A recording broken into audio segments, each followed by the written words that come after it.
In July 2024, Richard Simmons was found dead at his home in Hollywood Hills just one day after his 76th birthday. But for many Americans, the most puzzling thing was not his death. It was the fact that a man who had once appeared everywhere on American television had vanished from the world for nearly 10 years before that. No more aerobic classes, no more Sweatin to the Oldies tapes, no more Richard Simmons dancing among crowds as if that source of energy would never run out.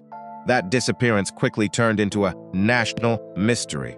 Podcasts, paparazzi, and television programs kept chasing an answer. Some believed he was being controlled inside his own home. Others thought he had suffered a mental collapse. But behind those rumors was a man very different from the colorful image the public had once known.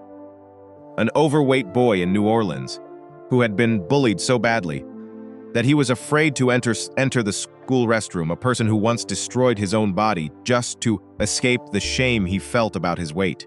Richard Simmons built his entire career from the very things that had once made him feel most ashamed. At a time when America's fitness industry was filled with perfect bodies and workouts designed for people who were already fit, he stood among overweight people, older people, and those who had already given up on themselves. Millions loved Richard not only because he got them moving, they loved him because, for the first time, someone had stepped onto the stage without making them feel ashamed before asking them to begin changing. Richard Simmons was born on July 12, 1948, in New Orleans, under the real name Milton Teagle Simmons. He grew up in the French Quarter, where music, tourists, laughter, and small stages seemed to exist on nearly every street corner. His father had once worked as an MC before working in secondhand stores, while his mother was a fan dancer before later selling cosmetics. No one in the family was truly famous, but Richard grew up with the feeling that making other people happy was a necessary skill for survival. Years later, when millions of viewers saw Richard Simmons appear on television with his energetic shouting and movements that seemed almost exaggerated beyond measure, them thought it was a character created for TV. But in truth, that version of him had begun forming very early on the hot, humid streets of New Orleans. Richard learned how to draw attention with a loud voice, with energy, and by making a crowd laugh before they had the chance to notice the insecurity inside him. It was that childhood environment that created the image America would later never confuse with anyone else. The biggest problem in Richard's life arrived almost at the same time as childhood itself. He began eating uncontrollably at around 4 or 5 years old and quickly became the heaviest child in his class. Richard would later remember very clearly the feeling of watching people laugh when he walked into a room, the feeling of being called names and treated as an easy target for bullying at his Catholic school. There was a period when he was afraid to go into the school restroom because he thought someone was waiting inside to continue mocking him. By the age of 15, Richard weighed around 83 kilograms, a very high number for a teenager at that time, and later his weight would reach about 122 kilograms. What is striking is that Richard did not fight back with violence or rebellion. He learned how to make others laugh before they could laugh at him, turning himself into the class clown who always spoke louder than normal and always tried to stir up the crowd. But many years later, Richard admitted that much of that energy came from the fear of rejection rather than from real confidence. Alongside his insecurity about his appearance was the powerful influence of religion. Richard became a devout Catholic when he was young and once seriously considered becoming a priest. The idea of helping others began appearing in him very early, not as a career, but as something closer to a spiritual mission. People who later worked closely with Richard all recognized that he did not view fitness as an ordinary job, but almost as a way of pulling others out of the same sense of despair he had once experienced. In the late 1960s, Richard Simmons went to Italy to study art through a student exchange program. For Richard, it felt like the first time he had stepped out from under the shadow of the overweight boy from New Orleans. He appeared in small roles in films by director Federico Fellini, such as Satyricon and the Clowns, moving among film crews, long European-style meals, and the feeling that he might finally belong somewhere. For a brief period, Richard almost forgot that his body had once been the thing that made him most ashamed. Then one night, everything changed because of a small note left on his car. It read, "You are very funny, but fat people die young. Please don't die." Richard remembered that sentence for the rest of his life. Before that moment, he wanted to lose weight in order to be liked, to be laughed at less, and to look more like the normal people around him. After that night, losing weight turned into an obsession with survival. As if every time he looked in the mirror, he no longer saw an oversized body, but a sentence waiting for him ahead. The following years became an extreme war between Richard and his own body. He tried every possible method to force the weight to disappear, from diet pills and dangerous eating plans to near total starvation. At one point, Richard lost more than 100 pounds in about 2.5 months, so quickly that his skin turned gray, his hair began falling out, and his body became severely depleted. One day, he collapsed in the street and woke up in a hospital when his body was almost no longer strong enough to function normally. But even that collapse did not end the battle inside Richard Simmons' mind. When he moved to New York, he fell into bulimia after learning from a colleague how to eat and then vomit all the food back out. Richard entered a cycle of shame, self-hatred, and eating disorders for many consecutive years, sometimes gaining weight, sometimes losing weight, sometimes falling into despair because he thought he would never escape that body. Years later, amid aerobic classes filled with disco music and bodies trying to breathe in rhythm with the beat, Richard could almost always recognize very quickly who was trying to stand at the back of the room so that no one would see them. In the early 1970s, Richard Simmons moved to New York and then later to Los Angeles, in a state where he almost did not truly know who he wanted to become. He had thought about art, had wanted to enter show business, but most of his time passed in waiting tables to make a living. Richard worked as a waiter and then as a maitre d' at restaurants in Beverly Hills, where the wealthy, celebrities, and Hollywood producers appeared every night. What is worth noting is that, despite always feeling insecure about his appearance, Richard had the ability to make an entire room pay attention to him with only a few minutes of conversation. The battle with his body had still not stopped at that time. Richard continued trying all kinds of fad diets, diet pills, laxatives, and methods promising body transformation that were flooding America in the early 1970s. There were times when he lost weight very quickly, only to gain it back almost immediately. People who knew Richard during that period remembered him as someone who always tried to appear cheerful, but behind that was a constant obsession with how he looked in other people's eyes. Hollywood at that time did not make things any easier, either, as nearly every image of health and fitness was tied to perfect, toned, and youthful bodies. Richard began seeking out aerobic and workout classes that were gradually becoming a new trend in California. At first, he was drawn to the feeling that movement made him feel less hopeless, as if his body could finally do something other than become a source of shame. But then one day, Richard was kicked out of a class simply because he was the only man in the room. That moment did not create a major scandal or any scene of argument, but it stayed in Richard Simmons' mind for a very long time. The studios in California in the early 1970s were full of large mirrors, loud musics, and that seemed to carry almost no trace of age or extra weight. The people who entered those places often already knew how to move in front of a mirror. Richard was different. He still remembered very clearly the feeling of standing close to the door for a few seconds before class, looking around the room and wondering whether he should walk back out right then. Years later, when he opened his own studio, Richard did almost everything in the opposite way from the fitness world he had once stepped out into. Less judgment, less shame, and no requirement that anyone look perfect before being allowed to appear.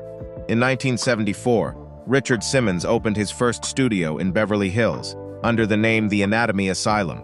At first, the place did not only have workout classes, but also a salad bar called Roughage, reflecting very clearly how Richard viewed weight loss after many years of destroying his body with diet pills, starvation, and all kinds of extreme diets. He did not want to turn health and exercise into a punishment or a prolonged form of torture like what he himself had experienced. In Richard's mind, at that time, exercise had to be something that made people want to come back the next day, instead of feeling insulted the moment they walked through the door. The atmosphere inside the studio was almost completely opposite to California's fitness culture at the time. Richard welcomed overweight people, older people, men, women, and even those who had never thought they were confident enough to appear in a workout room. While many gyms in Los Angeles were filled with large mirrors, toned bodies, and a hidden sense of competition among students, Richard's classes were noisy, awkward, and full of people trying to breathe along to the rhythm of disco music. Some people could not keep up with the movements after just the first few minutes, and some had to sit down in the middle of class. But Richard almost never let anyone feel that they were doing something wrong. He also did not behave like an ordinary trainer. Richard remembered students' names, remembered how much weight they had lost, and even remembered the personal struggles happening in their private lives. Some people skipped class for a few days because they were ashamed of gaining weight back, only to suddenly receive a phone call from Richard asking whether they were okay. There were workout sessions that ended with Richard hugging a student and crying right in the middle of the studio after someone spoke about years of being mocked for their appearance. People who later spent time at Slimmons remembered that Richard did not only want everyone to lose weight, he wanted them to stop hating themselves. The Anatomy Asylum was later renamed Slimmons, the name that would be associated with Richard Simmons for most of his later career. But from those very early years, the foundation of the Richard Simmons phenomenon had already almost fully taken shape. The person who had once been excluded from standards of appearance began creating a place where people like him no longer had to walk into a gym feeling ashamed. And from that small studio in Beverly Hills, Richard Simmons began turning exercise into something connected to emotion, tears, and the feeling of being accepted, not just a matter of weight. From the mid-1970s, the name Slimmons began spreading across Beverly Hills in a very strange way. There was no major advertising campaign or polished Hollywood-style fitness image at the time. People passed around word of a workouts studio where overweight people were not looked at healthiers, where older women still danced aerobics to disco music, and where the curly-haired instructor wore shorts so short that almost no one understood why he was becoming a phenomenon. At first, many people came only out of curiosity, but many of them returned because, for the first time, they had walked into an exercise class without immediately wanting to turn around and leave. Slimmons gradually became so crowded that many classes were packed full. Richard ran constantly between rows of students, shouting loudly, hugging one person, pulling another back to their feet, and almost turning the entire room into a party rather than a normal fitness class. There were people who walked into the studio in a state of near collapse because of their weight, divorce, or depression, then burst into tears when Richard called them by name in the middle of the crowd. He did not stand far away from his students like a traditional trainer, but threw himself straight into their emotions, asking what they had eaten, how they were sleeping, and what also they still wanted to give up. Not long after, celebrities in Los Angeles began paying attention to Richard Simmons. Beverly Hills at that time was full of gyms for beautiful people and actors. But Slimmons became the strangest place in the city, loud, chaotic, full of tears, and with almost no distance between the instructor and the students. Richard also began appearing on local TV because his energy was so different from the fitness personalities of that era. While many people talked about calories, body sculpting, and physical discipline, Richard talked about loneliness, shame, and the feeling of wanting to hide from the mirror. What made Richard stand out more and more was that he did not hide the fact that he had once been exactly like the students standing in front of him. He talked about the years when he destroyed his own body in order to lose weight, about being bullied, and about the feeling of walking into a gym and immediately wanting to run away. That was what gradually made Slimmons a refuge for people who believed they did not belong in the American fitness world of that time. In 1980, Richard Simmons launched his own television program called The Richard Simmons Show, marking the biggest turning point in his career. Up to that point, the show was built around a combination that was very unusual for American television in the early 1980s. It included exercise, cooking, conversation, and emotional encouragement right on air. Richard did not stand in front of the camera like a trainer, teaching the audience how to achieve the perfect body. He spoke to viewers as if he were trying to convince them that their lives could still change, even if they had given up on themselves long ago. The atmosphere of the program was also completely different from what audiences were used to seeing in fitness shows at the time. While many fitness personalities built an image of discipline, coldness, and being almost untouchable, Richard appeared with excessive energy, constantly shouting, running around the stage, and hugging people right in the middle of the program. There were episodes in which Richard cried when listening to audience members talk about years of being mocked because of their weight or being hurt by their own families. He spoke a great deal about insecurity, the shame of looking in the mirror, and learning how to stop hating one's body before trying to change it. That was what made the show feel more like a collective healing session than a traditional exercise program. Richard also deliberately brought into the program people whom American television at the time almost ignored. Viewers saw overweight people, older people, and bodies completely different from the Hollywood standard, exercising on national television instead of only toned and perfect bodies. Richard did not try to turn them into before and after figures in the style of weight loss advertising, but allowed them to appear exactly as they were. He repeatedly reminded people that exercise should not begin with humiliation or body shame, because he himself had lived of his youth in that feeling. The Richard Simmons Show aired from 1980 to 1984 and won 4 Daytime Emmy Awards during its run. After only a few years, Richard Simmons had become a familiar face on American daytime television. With his high curly hair, short shorts, and an energy that seemed almost to spill out of the frame. But what made many viewers remember him longer than the exercises themselves were very different moments.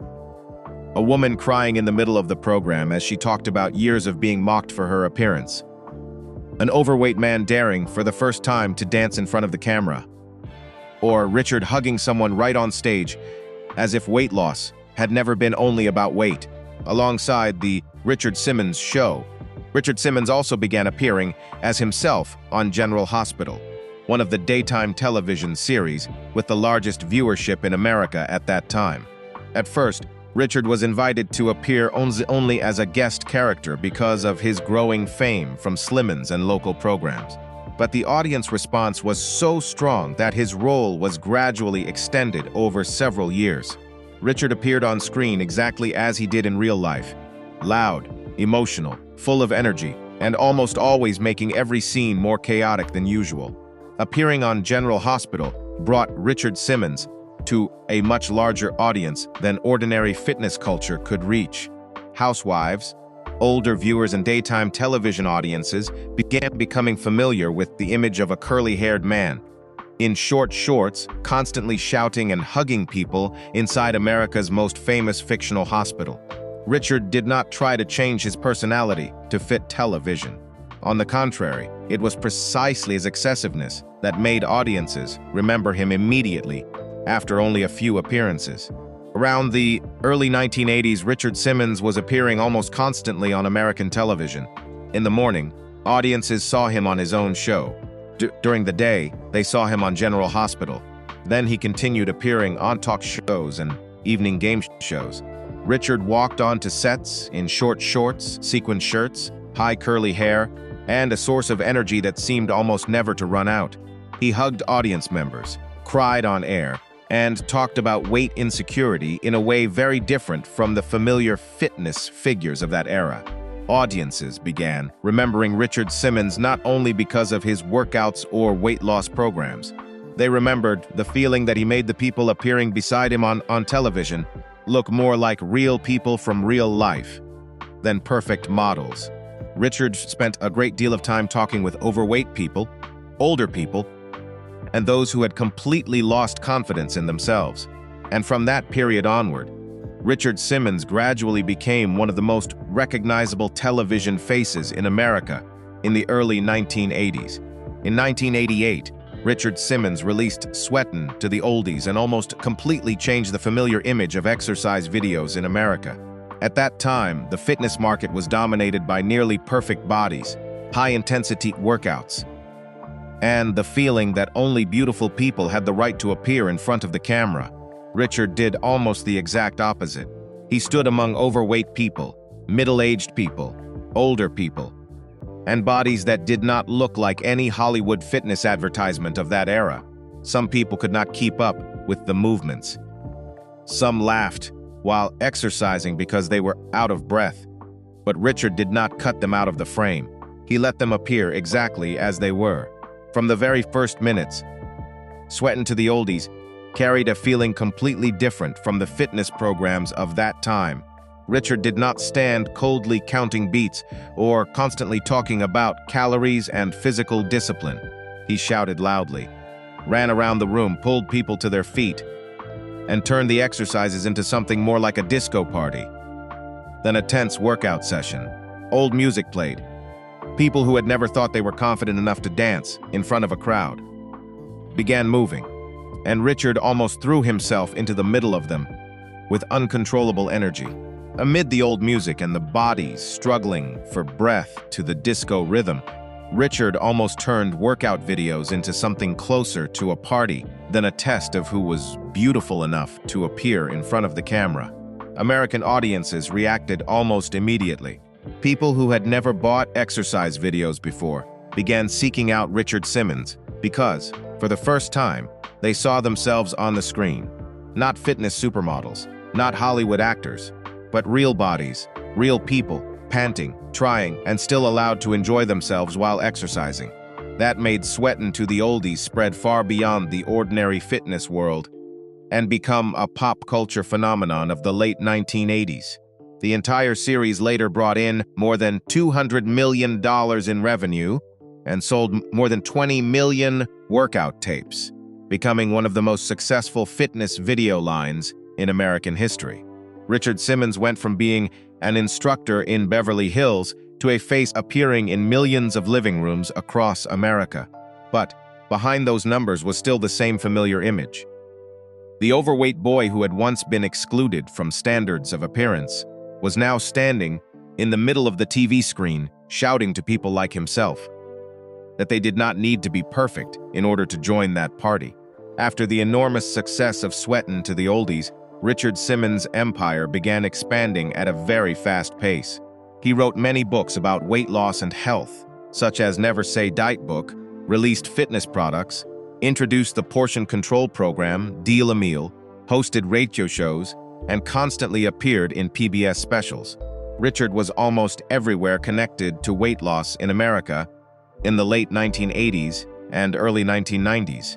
But unlike many fitness celebrities of the same era, he did not build his image on distance or an unreachable sense of perfection. The most chaotic part of Richard often happened outside the studio. He traveled across America, holding free workout classes in shopping malls, where thousands of people came just to exercise with Richard Simmons for a few dozen minutes. In some places, crowds packed multiple levels of the mall, only to see him run out to disco music wearing a colorful headband. Richard did not stand on stage like a star promoting a product. He rushed straight down into the crowd, pulled people to their feet, hugged them, asked how much weight they had lost, and cried if someone told him about years of being mocked for their appearance. Many people who attended those events later remembered that the feeling there was not like an ordinary fitness class. Some came only to lose weight, but ended up crying in the middle of a shopping mall when Richard told them they no longer needed to be ashamed of their bodies. Older women brought before and after photos. Men weighing more than 180 kilograms dared for the first time to appear in front of a crowd without lowering their faces to the ground. Richard almost turned those workout sessions into places where people openly spoke about insecurity, failure, and the feeling of being excluded from the appearance standards of American society.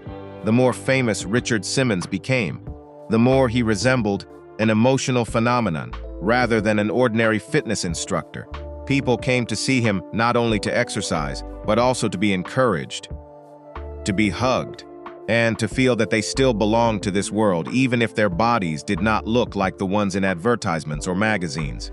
And during that same period, Richard began becoming one of the rare television figures who could turn weight loss into something tied to loneliness, self-respect, and the need for acceptance felt by millions of Americans. Entering the 1990s, Richard Simmons was no longer just a famous fitness instructor. He had become a pop culture figure in America. He appeared constantly on talk shows such as Late Show with David Letterman, The Howard Stern Show, and Rosie O'Donnell's program. Richard also kept appearing on game shows, sitcoms, major commercials, and programs such as Saturday Night Live and Hollywood Squares. As soon as Richard Simmons walked onto a set, audiences almost knew that the next few minutes would be filled with shouting, chaos, and his familiar, excessive energy. But just as his fame reached its peak, Richard also gradually became one of the biggest punchlines on American television. People imitated his curly hair, his shorts that were far too short, his high voice, and the exaggerated way he moved across the stage. Richard was often treated more like a comic figure than a real person with real wounds behind him. Many programs invited him on only to create chaos or turn him into a joke right on live television. Richard usually still laughed loudly, kept dancing, and kept hugging people as if he were completely unaffected by it. In 2000, a moment on Late Show with David Letterman pushed things further than usual. Richard appeared in a turkey costume and then rushed toward David Letterman to hug him on stage. Letterman reacted by spraying him directly with a fire extinguisher as a television joke. But Richard suffered a severe asthma attack right after that, and the situation quickly became more serious than people initially thought. Richard felt truly hurt and did not return to the program for 6 years after that. 4 years later, Richard was involved in another incident at an airport, when a man openly mocked his workout videos. After years of almost always laughing off every insult, Richard suddenly slapped the man right in the airport. The incident was eventually settled out of court, but it revealed a very different side behind the always cheerful image on television. Richard could endure being parodied for decades, but humiliation was still the thing that touched the old wound from his childhood, faster than almost anything else. Even so, Richard Simmons continued working almost non-stop throughout the 2000s. He hosted a radio show on Sirius, made specials for PBS, appeared in S-Pen commercials, and advocated for physical education in American schools. Richard once said he had maintained his weight loss for more than 40 years and had helped humanity lose around 12 million pounds throughout his career. But as he moved into the early 2010s, his body began to change noticeably. Chronic knee pain appeared more often, moving became more difficult, and Richard became increasingly sensitive about the fact that he was aging in front of the public. Throughout his life, Richard Simmons never married and had no children. Across decades of appearing in public, he almost never spoke clearly about his sexuality or tried to explain speculation surrounding his private life. Richard often avoided questions in a way that was both humorous and defensive, as if he understood that the public was always curious about him, but did not want to let them step too deeply into the last private part he still had left. Many years later, when asked why he never started a family, Richard compared himself to a priest who had devoted his entire life to his mission. He said his fans were his family. That sounded more like a television answer than real life. But for Richard Simmons, the line between work and private life had almost never existed clearly. He spent hours calling strangers who were desperate about their weight, wrote handwritten letters to viewers, and remembered even the smallest details in the lives of people who had met him. For only a few minutes, Richard fit with crowds, with thousands of people dancing together in a shopping mall or crying together in an aerobic class. But the more famous he became, the more closed off his private life became, that was very difficult for many people around him to understand. The person who stayed closest to Richard the longest was ultimately Teresa Reveles. Teresa began working for him in 1988 and remained by Richard's side for almost the rest of his life. The very first time they met, Richard told her, "You will never leave here." At the time, that sentence sounded like the familiar emotional excess of Richard Simmons, but many years later, it almost became completely true. They lived in the same house, ate together, traveled together, and stayed beside each other for more than 3 decades. The relationship between Richard and Teresa always made the public curious, because it was both very intimate and not like the traditional definition of love. Teresa later said Richard kissed her every day, wrote love letters to her, and almost did not want to live away from her, even for a short time. But she also insisted that the relationship was not sexual. Richard called Teresa everything in his life, while Teresa described Richard as being like a father, like a best friend, and like a lover in a very private way that she found difficult to explain in words. Toward the end of his life, the bond between them increasingly resembled two people trying to shield each other from the outside world, rather than a relationship between an employer and an employee. Alongside that intimacy was a sense of loneliness that seemed to follow Richard Simmons throughout his life. He once said, "I don't have a lot to give to one person. I have a lot to give to a lot of people." That sentence explains a great deal about Richard as a person. He could stand among thousands of people and make an entire room feel loved, but he almost never built a family life in the traditional sense. People who were close to Richard for many years all recognized that he needed audiences, needed crowds, and needed the feeling that he was helping someone in order to survive emotionally. From the 1980s all the way to the final years of his life, Richard Simmons almost never stopped being turned into a joke on American television. People imitated his high voice, curly hair, short shorts, and the way he rushed in to hug audience members on set like an uncontrollable source of energy. Comedy shows constantly parodied Richard, and audiences also gradually became used to seeing him as a national comic figure, rather than a real human being behind the lights. But even in those moments when he was made into a punchline, Richard usually still laughed very loudly, kept dancing, and kept hugging people. As if that energy stopped for even a few minutes, everything else inside him would be exposed. Many years later, when Richard had almost disappeared from public life, those close to him began speaking more clearly about how sensitive he was to humiliation. He was afraid of being seen as he grew older, afraid of his body changing, and afraid that audiences would no longer look at him the way they once had. The jokes that had constantly surrounded Richard Simmons on American TV did not always pass harmlessly, even if his outward appearance made others think they did. Behind that almost never-ending energy was someone who remembered for a very long time the feeling of being mocked in childhood. In the final years of his life, Teresa became the one caring for Richard in reverse. When Teresa developed stomach cancer, Richard began writing love letters to her almost every night. Some were very short notes written only to say how much he loved her and missed her. Teresa kept hundreds of those letters in the house after Richard passed away. As he grew older, Richard Simmons' world became smaller and smaller inside his Los Angeles mansion, and Teresa was almost the only person who was always there with him. Richard also bought 2 burial plots, one for himself and one for Teresa.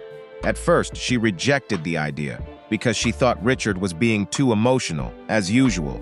But many years later, Teresa said she understood that it was Richard's way of trying to keep the people he loved close to him forever. After Richard died in 2024, Teresa said that what brought her the most peace was that he had left this world in a happier state than many people had imagined. The man who had spent his whole life trying to make others feel accepted was ultimately buried in the very colorful workout outfit that had made him an inseparable part of America's cultural memory for decades. In 2014, Richard Simmons suddenly disappeared from public life almost completely. He stopped appearing on television, ended his classes at Slimmons, and cut off contact with many people who had been close to him for years. At first, many people thought Richard was simply resting after decades of working almost non-stop. But as the months passed and he still did not appear, curiosity began turning into genuine concern. For a man who had once almost lived through appearing before crowds, that silence became far too unusual. People who had once worked out at Slimmons began coming to the studio just to ask where Richard was. But he never returned. In 2016, Slimmons officially closed almost, without any public goodbye from Richard Simmons. That made the sense of mystery around him grow even larger. The man who had once appeared constantly on American television for decades was now almost completely gone behind the gates of his Los Angeles mansion, with no one truly understanding what was happening. Not long after, a series of conspiracy theories began exploding across American media. Some believed Richard was being kept inside his house. Some claimed he was transitioning, and others thought he had suffered a mental breakdown or was being manipulated by the people around him. The podcast Missing Richard Simmons appeared and quickly turned Richard's disappearance into a national mystery. The host followed every small trace around his life, while the public became obsessed with the question, what happened to Richard Simmons? The pressure from public attention became so intense that in 2017, the Los Angeles Police Department had to go directly to Richard's home to conduct a welfare check. After meeting him, the LAPD confirmed that Richard was completely safe and showed no sign of being held against his will. But even that did not end the speculation, partly because Richard still refused to appear publicly, and partly because many people simply could not believe that someone who had once lived under the spotlight would voluntarily disappear for so many years. The truth only gradually emerged later from the people closest to Richard. He had undergone double knee replacement, lived with long-term chronic pain, and almost no longer had the physical ability to teach aerobic classes the way he once had. But for Richard Simmons, being unable to move as before was not only a health problem, it struck at the very image that had defined his life for decades. Teresa Revels said Richard repeatedly told her that he did not want audiences to see that aging, slower body anymore. Once, he told her, "I don't look as beautiful as I used to." The sentence sounded simple, but it almost explained the entire final 10 years of Richard Simmons' life. The man who had once lived among disco music, television lights, and thousands of people dancing along with him began to fear stepping out before the public. Richard still sometimes went for walks or drove around the city, but he often disguised himself in very unusual clothing so no one would recognize him. He fed the squirrels and skunks around his house, continued calling fans to encourage them, and lived in a world that grew smaller and smaller inside his mansion. In early 2024, everything began changing in an unexpected direction. Richard started appearing on social media more often, replying to fans, and, for the first time in years, beginning to speak seriously about returning to the public. He gave an interview to People, said he was writing a Broadway musical project about his own life, and proactively called Diane Sawyer to discuss a major interview. The people who spoke with Richard during that time all felt that he truly wanted to return to the outside world after nearly a decade of disappearance. But only a few days later, tragedy occurred. On July 11, 2024, Richard fell in the bathroom at his home in Los Angeles. Teresa urged him to go to the hospital immediately, but Richard refused because he did not want to be in the hospital on his 76th birthday. He decided to wait until the next morning. During that time, Richard lay immobile for many hours after the fall without receiving timely medical treatment. The next day, Teresa walked into the bedroom and discovered that Richard Simmons had passed away. Just one day earlier, he had still posted a message thanking fans for their birthday wishes and saying he was grateful to be alive for one more day. The coroner's report later confirmed that Richard died from complications from the fall, with heart disease as a contributing factor. There was no sign of foul play or any controlled substances in his body. Even in his final moment, Richard Simmons' family still wanted him to be remembered exactly as the public had loved him for decades. Richard was buried in his familiar colorful workout outfit, His brother said the family wanted to make sure Richard was still wearing his usual outfit to help the angels stay in shape. It was almost the only kind of ending that suited Richard Simmons. Sad, strange, full of emotion, yet still trying to make everyone smile one last time. Richard Simmons' legacy does not lie in which workout he created or how many videotapes he sold. What made Richard different was that he changed how millions of Americans felt when they stepped into a room with mirrors. Before Richard Simmons, fitness on American television was largely tied to discipline, perfect bodies, and the feeling that people had to fix themselves in order to be accepted. Richard appeared instead amid disco music, tears, and bodies that had never been considered beautiful enough for television. Richard allowed bodies that had almost never appeared on American television at the time to stand right under the lights without first forcing them. To feel ashamed. Overweight people, older people, those who were exercising while gasping for breath or crying halfway through, stayed right there in the frame instead of being cut out like mistakes that needed to be hidden. Richard hugged them, cried with them, and talked about the years he had hated his own body, right in the middle of fitness programs that usually only talked about calories and discipline. Perhaps that is why so many people remember Richard Simmons not as an ordinary instructor, but as someone who made them feel, for the first time, that they could still appear in a crowd without first having to become a more perfect version of themselves. The numbers surrounding Richard's career were still large enough to become a phenomenon of their own. More than 20 million workout tapes sold. Sweatin to the Oldies brought in more than $200 million in revenue. The Richard Simmons Show won 4 Daytime Emmy Awards. But behind all of that remained the image of a man who spent hours calling strangers just to tell them not to give up for one more day. Even people who had mocked Richard Simmons for years later admitted that it was very hard to find anyone else in American show business who had truly given as much emotional energy as he did. Richard Simmons did not become an icon because he was perfect.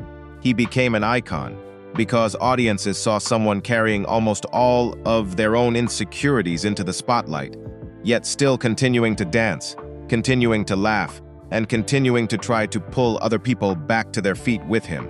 From the overweight boy in New Orleans who was afraid to step into the school restroom to the man who disappeared behind the gates of his Los Angeles mansion. Decades later, Richard had almost never truly escaped the fear of being seen, but it was precisely that fear that helped him understand people who felt hopeless about their bodies better than almost anyone else on American television. Perhaps the image that explains Richard Simmons most clearly lies in his final years. A man who had once lived among thousands of audience members was now feeding squirrels and skunks in his yard, continuing to call fans to encourage them, and fearing that the public would see him growing older. But even after nearly 10 years of disappearance, America did not forget Richard Simmons, because behind the sequined shorts, the curly hair, and that almost chaotic source of energy was a man who had spent nearly his entire life trying to make people who had been shamed for their bodies feel that they were still worthy of appearing in this world.